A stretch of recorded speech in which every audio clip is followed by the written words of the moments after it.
Atau mungkin yang memangnya lubangnya sudah dalam yang sudah menimbulkan keluhan. Nah biasanya sayang Gio mungkin karena aduh dok takut nih sakit lagi cabut aja deh gitu. Ternyata salah nih malah Mm-mm. yang keras gitu, nanti mungkin uang angpaunya bisa dipakai ya buat sidak gigi ya. Memang kadang-kadang kan emang lagi hits banget yang DIY ya, bikin-bikin sendiri semua tapi memang nggak semua itu aman.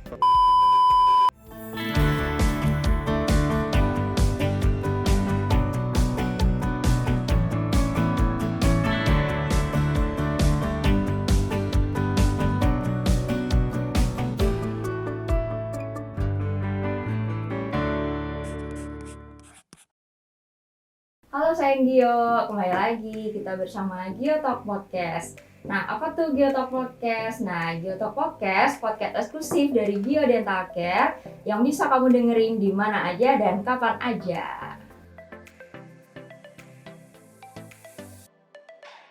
Podcast kali ini di Gio Dental Care lagi mengundang nih salah satu dokter gigi cantik di Gio Dental Care. Halo dok. Halo sayang Gio, halo dok. Iya. Nah teman-teman di rumah nanti ngelihat video ini semoga senang semua ya. Jadi dapat ilmu semuanya. Terus bisa menghabiskan waktu juga nih, tapi dapat ilmu juga ya dok ya. Betul banget. Oke, nah ini kan kemarin juga habis lebaran ya. Nah ini nanti kita ulik-ulik semuanya nih tentang mitos-mitos kesehatan gigi dan mulut ya. Oke. Jadi biar kita tahu semuanya nih, apa ya yang mitos, apa juga ya yang fakta. Nah, sebelum kita masuk ke sesi tanya jawab ya atau ngobrol-ngobrol deh kita di sini, like dan subscribe dulu ya untuk YouTube di Gio Dental Care ini. Oke, halo dokter. Halo dok. Ya, gimana kabarnya dok hari ini dok? Alhamdulillah baik. Dokter ya. gimana? Ya alhamdulillah baik juga. Dokter mudik kemarin? Mudik dong, ya? ketemu keluarga, ketemu eyangnya anak-anak. Iya. Oh sama anak-anak semuanya. Iya bener. Waduh, ramai banget itu. Iya sih. Ya. Momen liburan dimanfaatkan bener-bener. Bener ketemu keluarga ya. Iya bener banget. Semuanya iya. Kayak gitu ya. Oke. Jadi ini tuh di kalangan masyarakat ya teman-teman kita semua itu tuh lagi banyak yang ngebahas tentang mitos kesehatan gigi. Jadi pada bingung nih, ini tuh mitos atau fakta, benar atau enggaknya. Jadi nanti di sini kita ulik semuanya ya. Jadi biar semuanya jelas nih dengan dokter cantik juga ya hari ini ya. Oke, jadi gini. Jadi ada nih yang tanya nih, kalau misalnya kita nggak ada keluhan gigi nih, kita sehat, nggak ada sakit, nggak ada keluhan, kok ngerasa nggak kotor juga, gitu tuh perlu nggak sih dok ke dokter gigi atau kayak oh yaudah deh ntar aja kalau udah sakit gitu? Nah jadi kalau datang ke dokter gigi hanya ada saat ada keluhan aja itu sebenarnya mitos ya. Kenapa? Karena faktanya memang kita tuh harus cek rutin minimal tuh 6 bulan sekali. Dan ngapain sih 6 bulan sekali? Minimal perawatan yang kita lakukan kalaupun nggak ada keluhan itu kita wajib scaling. Karena karang gigi itu pasti dia akan terbentuk setiap 6 bulan sekali. Dan di beberapa pasien juga memang scaling itu bahkan perlu seperti bahkan 3-4 bulan sekali. Nah dalam setiap tahapan pemeriksaan itu kita bisa sekalian nih cek apakah ada lubang-lubang yang masih kecil mungkin, apakah ada yang tindakan-tindakan preventif yang bisa kita lakukan supaya kedepannya nanti tidak memerlukan tindakan yang lebih kompleks. Jadi kalau semisal kita sudah ketahuan di awal nih lubangnya masih kecil, kan bisa kan langsung ditambal dan langsung selesai perawatannya pada saat itu juga, daripada nanti ketika sudah lubangnya semakin dalam, ketika sudah ada keluhan, otomatis perawatannya juga nanti akan jauh lebih kompleks. Gitu. Iya benar juga ya. Kalau banyak kompleks kan kayak yang pertama juga waktunya jadi lebih lama ya, lebih lama, terus nanti juga lebih ribet juga ya. Oke, benar banget. Jadinya kalau misalnya pas awal-awal enak ya, iya, langsung. Jadi ketahuan kan. Oh gitu. Jadi kalau misalnya konsultasi aja dulu juga bisa ya dok ya? Bisa banget kalau mau konsultasi dulu. Jadi ketika konsultasi di awal kita bisa sambil screening atau pemeriksaan awal. Ada permasalahan apa aja nih di giginya? Apakah ada yang lubang? Apakah ada yang perlu dirapikan mungkin? Atau mungkin biasanya apakah ada gigi impaksi yang nantinya akan menimbulkan masalah seperti itu. Iya, berarti nanti bisa screening secara general ya. Betul. Bisa untuk semuanya, dilihat dari rahang atas juga, rahang bawah, betul. Semuanya ya. Oh gitu. Kadang kita juga nggak kelihatan ya kalau misalnya ngaca doang gitu kan, sering kelihatannya depan aja ya. Tapi setelah dilihat semuanya. Ternyata sampai iya, dalam-dalam bener kayak gini, banget. sampai gusi-gusinya juga ya. Iya. Jadi kelihatan. Oh gitu. Ini juga ada nih yang masih beredar juga nih. Kalau misalnya nih kita kan sering ya, kayak aduh di rumah kok kayak sakit gigi gitu. Itu tuh tindakan pertama kalau kumur-kumur pakai air garam itu gimana ya dok ya? Nah mungkin kalau kumur pakai air garam hangat ya, mungkin beberapa sayang gigi juga mungkin pernah ya melakukan, atau bahkan mungkin pernah mendengar saran juga dari dokter gigi untuk berkumur dengan air garam hangat. Jadi kalau air garam hangat ini dia sifatnya memang bisa meredakan, tapi hanya sementara ya sayang Gio. Jadi dia tidak untuk perawatan tuntas selesai sampai akar masalahnya. Jadi ketika kita mengalami peradangan, memang air garam itu dia sifatnya bisa meredakan peradangan. Tapi karena sifatnya hanya sementara, sayang Gio tetap perlu ke dokter gigi untuk cek kenapa sih penyebabnya, dan nanti di dokter gigi yang akan menyelesaikan permasalahannya. Apakah ketika harus ada yang dicabut, apakah harus ada yang lubang harus ditambal, atau mungkin harus ada yang diobati terlebih dahulu gitu. Oh gitu ya. Jadi itu lebih sebenarnya nggak apa-apa ya, tetap iya, kumur-kumur tetap boleh, tapi tidak boleh hanya kita bergantung dengan betul, kumur-kumur air garam itu karena aja sifatnya ya. sementara tadi ya. Sementara ya nanti kalau misalnya setelah kumur-kumur mereda, tapi besoknya datang lagi kan tetap aja ya sakit, nggak nyaman betul, ya di rumah ya. Iya. Gitu. Jadi mungkin bisa untuk emergensi, betul, untuk di rumah bisa. Tapi karena kalau, memang itu paling mudah didapat ya di rumah, benar. Nanti kan di Gio kita kan bisa dicek ya dengan dokter setelah itu ini misalnya konsultasi dokter kemarin sudah kumur-kumur air garam tapi kok masih lagi, iya ya, benar gitu ya. Jadi biar kita di sini yang cek apa sih penyebabnya, apakah mungkin memang harus ada yang dibersihkan dan yang lain-lain. Nanti gitu. bisa langsung dibersihkan juga ya dok. Betul. Ya bisa ditambal juga iya. Oke deh. Terus nih kan masih nih kalau sakit gigi lagi tuh tadi kalau sakit gigi gitu, ternyata setelah lihat di kaca, gigi saya berlubang dok. Pas abis dilihat di kaca, sakitnya ternyata berlubang. Nah itu tuh yang harus dilakukan itu apakah harus dicabut atau bagaimana ya dok ya? Nah jadi kalau kondisi gigi berlubang itu kan kondisinya berbagai macam ya. Ada yang lubangnya masih kecil, yang mungkin masih bisa langsung ditambal tuh, atau mungkin yang memangnya lubangnya sudah dalam yang sudah menimbulkan keluhan. Nah biasanya sayang Gio mungkin karena aduh dok takut nih sakit lagi cabut aja deh gitu. Nah sebenarnya kondisi seperti ini tuh masih bisa diselamatkan istilahnya ya dengan alternatif, yaitu namanya PSA atau perawatan syaraf. Jadi ketika kita melakukan perawatan syaraf itu adalah salah satu opsi untuk mempertahankan gigi tersebut tanpa dilakukan pencabutan. Jadi nggak semua kasus lubang itu harus dicabut, enggak. Jadi masih bisa banget kalau mau di-save, diselamatkan tanpa melakukan pencabutan gitu. Dan kalaupun semisal setelah periksa nih ternyata memang harus dicabut, nah setelah dicabut pun sayang Gio juga tetap harus menggantikan dengan gigi tiruan untuk menggantikan fungsi dari gigi yang sudah dicabut tadi, seperti itu. Iya ya. Oke, jadi sayang Gio nih ya, kalau misalnya gigi yang berlubang tadi itu nggak harus semuanya dicabut ya. Betul. Soalnya kan ada juga yang ngerasa, aduh nanti kalau dicabut kok kelihatan ompong ya gitu, kan juga bingung kayak gitu. Ternyata bisa juga ya dengan perawatan lainnya. Nah di Gio Dental Care juga memberikan banyak opsi untuk perawatannya. Betul. Ada juga sesuai kondisi juga ya dok ya. Jadi nanti kok ternyata bisa di PSA, akan di PSA ya. Betul, sayang banget loh cabut gigi asli tuh. Jadi kita benar-benar banyak banget pertimbangan untuk mencabut sebuah gigi ya. Karena kalau memang kita masih bisa diselamatkan, giginya masih bisa diselamatkan, kita pasti menyarankan pasien untuk melakukan perawatan syaraf tadi. Betul. Nanti kan juga akan nyaman juga ya untuk betul, juga ya. Karena gigi asli tuh gimana-gimana lebih nyaman sih, ya kan? Tapi kalau memang ternyata harus dicabut, tetap betul. Bisa digantikan bisa banget dengan gigi tiruan.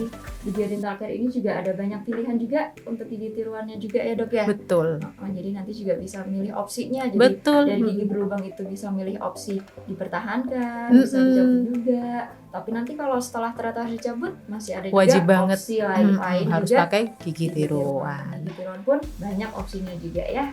Oke.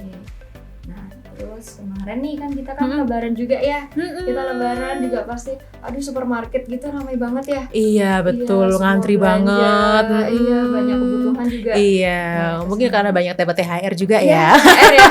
Habis THR langsung ke supermarket ya biar keburu uangnya nggak kepake yang lain. Oh gitu ya. Jadi bisa kepake ke supermarket. Nah kadang nih kita kalau di supermarket kan kita juga lihat ya dok ya, ada bagian rak yang sikat gigi tuh. Wah itu raknya gede banget, sikat giginya juga pilihannya banyak banget ya dok ya. Betul. Nah terus kadang nih saya yang Gio juga, teman-teman juga ada yang bingung nih kadang milihnya yang gimana. Terus kadang apa ya pilih yang keras aja ya kan biar lebih mantep tuh, bisa lebih bersih kayak gitu. Kalau menurut dokter gimana dok untuk pemilihannya? Iya sih, memang beberapa pendapat juga sempat saya dengar ya di masyarakat awam, katanya semakin keras bulu sikat giginya otomatis akan semakin bersih gitu ya. Masalahnya di sini gigi ya, bukan keramik kamar mandi kan gitu ya. Jadi kalau ketika kita menyikat gigi di rongga mulut itu kan ada gusi, ya kan? Di situ ada jaringan lunak yang harus kita jaga. Nah, itu dia kenapa kita harus memilih sikat gigi yang lembut. Dengan teknik dan arah yang benar, sikat gigi lembut itu udah cukup bisa banget membersihkan plak-plak dan kotoran di gigi. Sambil juga tetap menjaga agar gusinya tetap sehat, seperti itu. Karena kalau semakin keras bulu sikat giginya, selain bisa merusak enamel, nanti kasihan, nanti bisa mengiritasi gusi. Dan lama-lama juga nanti mungkin kita pernah lihat ya, ada beberapa karies yang dia dari deket gusi. Nah itu bisa jadi dikarenakan dia terlalu keras dalam menggosok gigi. Seperti itu dok. Iya. Jadi kalau keras gitu malah ada efek sampingnya ya. Betul, iya. Jadi kan lebih kurang nyaman juga ya. Kalau lembut kan kitanya nyaman, bersih juga. Betul. Terus efek jangka panjangnya juga lebih betul bagus banget, ya. Iya. Oh gitu. Jadi ntar kalau saya Gio ke supermarket nanti bisa lihat ya, kan biasanya ada labelnya ya, dari soft, extra soft, kadang ada yang hard gitu ya. Jadi kalau hard itu artinya keras ya, bulu sikatnya juga lebih keras. Jadi nanti juga bisa disesuaikan ya dengan kebutuhan juga. Tapi kalau lembut lebih nyaman ya dok ya? Lebih nyaman, asal juga dengan teknik dan arah yang benar ya, dengan cara yang benar. Nah ini kan juga habis Lebaran juga nih, ada yang dapat angpau juga ya. Nanti juga kalau misalnya kita lihat di kamar mandi, ternyata salah nih, malah yang keras gitu. Nanti mungkin uang angpaunya bisa dipakai ya buat sikat gigi ya. Betul, sikat gigi yang benar ya. Oke. Terus nih, kan kita habis Lebaran juga ketemu orang-orang nih. Kan juga kita ngelihat gigi kadang, aduh kok giginya kok agak kuning ya gitu. Tapi kan memang gigi kita kan memang tidak yang putih seperti cat gitu ya. Betul. Tetap putih kuning ya. Nah tapi kadang orang-orang ada nih yang ngerasa pengen deh ngeputihin gigi gitu. Terus ada nih saya dengar dari kawan-kawan juga ada yang bilang putihin gigi tuh bisa pakai jeruk nipis tambah garam dok. Iya kayak gitu. Dia bergesekan dengan gigi, otomatis logikanya aja pasta gigi juga nggak ada kan yang kasar-kasar banget seperti garam gitu kan. Kenapa? Karena si garam yang kasar tadi itu dia bisa banget merusak enamel gigi gitu. Bahkan juga bisa merusak gusi yang melindungi gigi. Nah apalagi jeruk nipis. Jeruk nipis itu dia asamnya sangat tinggi ya. Apalagi ketika sudah asam dan bercampur dengan butiran garam yang kasar, otomatis apabila kita tidak tahu konsistensi yang tepat dan bagaimana harus menggunakannya, itu menurut saya salah banget sih kalau harus diaplikasikan langsung ke gigi. Mungkin memang di pasaran kita pernah tahu banyak pasta gigi yang mengandung ekstrak jeruk nipis atau pasta gigi herbal gitu ya. Nah itu beda banget ya, itu sudah khusus diformulasikan kan, sehingga tidak dengan konsentrasi tinggi dan tidak dengan konsentrasi yang bisa merusak enamel atau gusi kita. Dan kalau si jeruk nipis dan garam langsung banget kita aplikasikan ke gigi, itu bahayanya takutnya nanti bisa merusak enamel, bisa mengikis. Dan kalau mengikis gusi juga lama-lama nanti gigi kita jadi sensitif, bukannya malah jadi putih, nanti malah jadi sensitif. Malah ngilu ya dok. Betul. Sebenarnya kalau opsi daripada kita repot-repot ya, di Gio Dental Care bisa banget loh kalau misalnya mau mutihin gigi ya kan, bisa dengan bleaching gitu. Itu otomatis juga lebih aman dengan pengawasan dokter gigi juga. Jadi kita bisa ngelihat nih, beda banget kalau misal hanya dengan jeruk nipis sama garam, dan otomatis pasti akan lebih aman juga. Iya ya, emang ya kalau misalnya dari jeruk nipis atau garam, itu kan garam kan kristal-kristal ya dok. Betul, ya, gede-gede ya. Jadi kalau misalnya keaplikasikan kan kayak langsung ke abrasi gitu ya. Jadi langsung mengikis di bagian atasnya. Betul. Oh gitu ya. Berarti kalau yang pasta gigi itu udah formulasi ya dok iya ya, nggak yang asal ya, nggak asal. Udah sesuai takarannya, iya. Udah digabung, jadi memang lebih bersih gitu ya, bukan buat mengikis ya. Iya, memang kadang-kadang kan emang lagi hits banget yang DIY ya, dia bikin-bikin sendiri semua tapi memang nggak semua itu aman karena terkadang memang kalau kita tidak tahu formulasi yang tepat itu malah bisa merusak, yang harusnya pengennya jadi lebih cantik malah takutnya nanti bisa ada lebih masalah baru ya. betul, sayang banget sih kalau Iya, sampai sayang seperti banget. itu.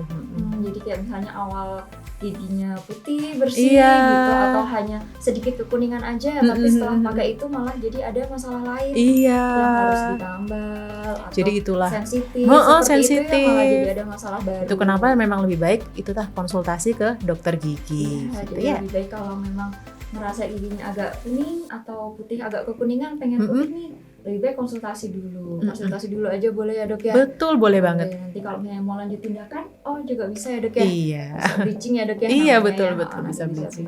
Nanti kita bisa lihat juga ya sebelum setelahnya ya dok ya? Iya. Oke sayang Gio, jadi kita kan tadi udah ngobrol-ngobrol ya soal mitos dan fakta tentang kesehatan gigi dan mulut ya. Jadi kita udah tahu nih mana yang mitos, mana yang fakta. Jadi kalau misalnya nggak ada keluhan, tetap harus ke dokter gigi 6 bulan sekali ya dok ya. Tadi ya dok ya.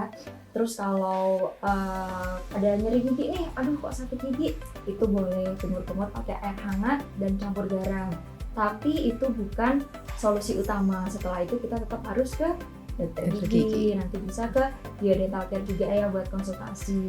Oke, jadi untuk podcast kali ini seru ya dok ya. Iya, banyak banget ya info yang bisa diketahui sayang Gio. Iya, jadi ada mitos sama fakta juga, semua harus tahu ya. Nanti kalau misalnya ternyata mitos tapi masih diikuti, kan nanti malah ada masalah baru ya dok ya. Iya, betul. Jadi biar semua ini kita fungsinya untuk menyelesaikan masalah semuanya. Iya, biar teman-teman Gio juga semuanya lebih nyaman kayak gitu ya. Oke, ya, abis ini dokter mau kemana nih? Kita mau lanjut praktek seperti ini ya dok. Praktek ya dok ya. Oke, nanti kita tunggu sayang Gio ya buat kesini buat konsultasi. Yang tadi yang kalau misalnya ada yang bingung nih mau ditanyakan lagi, bisa ke Gio terdekat juga ya, langsung konsultasi, langsung tanya. Jadi biar nanti info-infonya atau mitos-mitosnya itu tidak semakin terjerumus ya dok ya. Nanti kan kasihan juga ya nanti kalau misalnya masalahnya makin melebar juga kayak gitu. Oke dokter, terima kasih banyak ya dokter ya. Sama-sama dok. Waktunya, selamat praktek juga setelah ini ya. Semangat untuk menyapa sayang Gio semuanya. Oke, pasti dong. Oke ya. Nanti untuk teman-teman sayang Gio semua kita tunggu ke Gio Dental ya. Oke, sayang Gio semuanya, jangan lupa ya untuk like, subscribe di channel Gio Dental Care ini. Jadi nanti di channel ini nanti kita bisa tahu nih untuk semua edukasi tentang gigi dan mulut semuanya. Jadi misalnya ada pertanyaan, ada yang bingung, nanti tinggal diketik aja keywordnya, nanti bisa ada di channel YouTube ini. Oke, dadah. Dadah. Sayang Gio, ingat gigi, ingat Gio.